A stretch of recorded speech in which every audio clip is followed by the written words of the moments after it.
Selamat berjumpa lagi di INF Channel. Pada video kedua dari desain algoritma ini, kita akan membahas tentang bahasa pemrograman, meliputi pengertian, perkembangan generasi dan paradigma pemrograman. Baiklah, langsung saja kita simak videonya. Mendengar tentang komputer bukan suatu hal yang baru dan asing bagi kita. Saat ini komputer sudah menjadi bagian penting dalam menjalankan aktivitas keseharian manusia, termasuk dalam dunia pendidikan. Tapi tahukah kamu bahwa komputer itu hanyalah sebuah benda dan tidak akan berguna tanpa ada yang menginstruksikan atau memprogramnya? Memprogram artinya kita melakukan sebuah proses untuk bisa berkomunikasi dengan komputer. Tujuannya adalah memerintahkan komputer melakukan tugas-tugas komputasi sesuai yang diinginkan.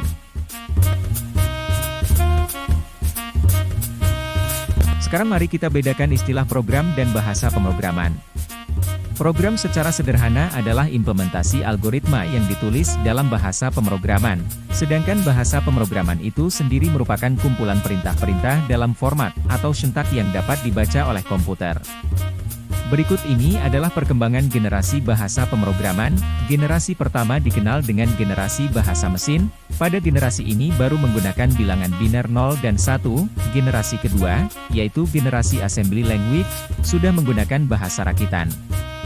Generasi ketiga dikenal dengan procedural language, yaitu penggunaan bahasa tingkat tinggi, contohnya Pascal, bahasa C. Generasi keempat yaitu generasi non-procedural, lebih pada oriented language seperti Skeletor, Delphi, dan terakhir generasi kelima yaitu generasi artificial language.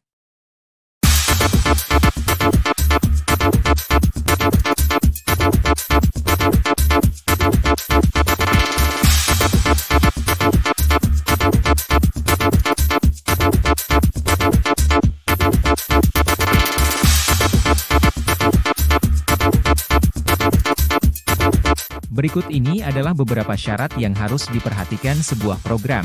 Yang pertama adalah valid, artinya sebuah program memberikan data atau informasi yang benar. Kedua, sebuah program harus easy atau mudah digunakan. Ketiga, sebuah program harus efisien, dan terakhir harus update, menyajikan data terbaru atau menggunakan bahasa pemrograman yang populer dan terbaru. Paradigma dalam pemrograman, prosedural, bahasa ini lebih mengkonstruksikan program dari struktur data dan algoritma. Fungsional.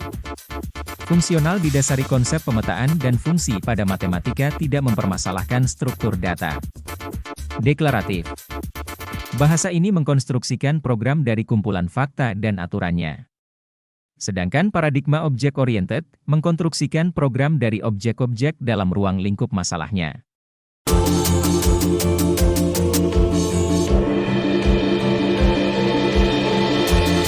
Berikut ini adalah bahasa pemrograman berdasarkan paradigma pemrograman.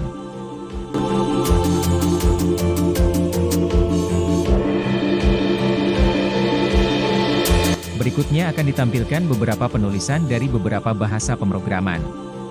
Tapi tunggu dulu, setelah contoh-contoh penulisan, rekan saya Anissa akan mendemokan bagaimana cara membuat notasi flowchart menggunakan salah satu aplikasi diagram.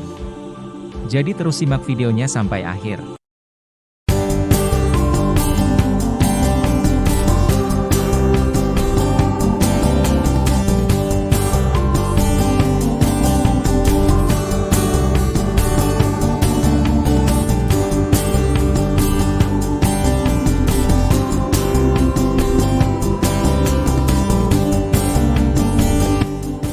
Salam kenal, saya Anissa, yang akan memandu kalian membuat flowchart dengan aplikasi diagram.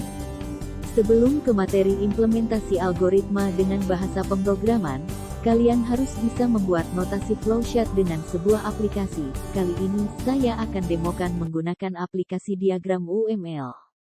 Langkah pertama, silahkan buka aplikasi UML-nya yang sudah diinstal. Jika kalian belum punya programnya, silahkan download linknya ada di deskripsi.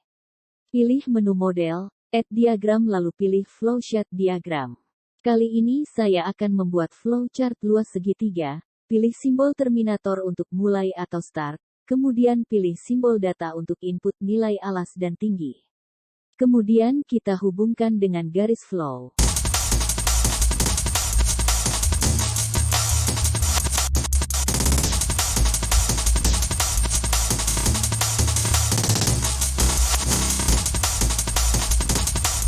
Selanjutnya kita tambahkan simbol proses untuk menghitung luas segitiga dengan rumus setengah kali alas kali tinggi.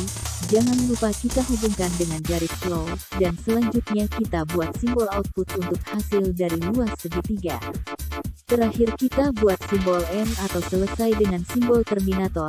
Itulah cara membuat flowchart dengan salah satu aplikasi diagram. Bagaimana menurutmu?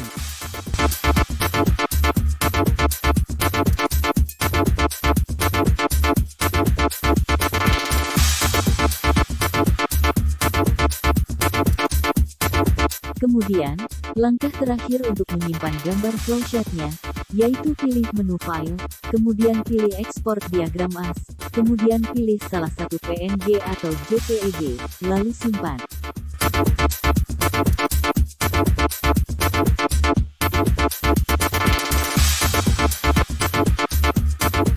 Nah, bagaimana sekarang? Tentunya setelah menyimak materi kedua ini dan juga demonstrasi pembuatan flowchart dari rekan Anissa menggunakan Start UML, semoga video ini bermanfaat buatmu. Selanjutnya, jangan lupa untuk mengerjakan tugas berikut ini.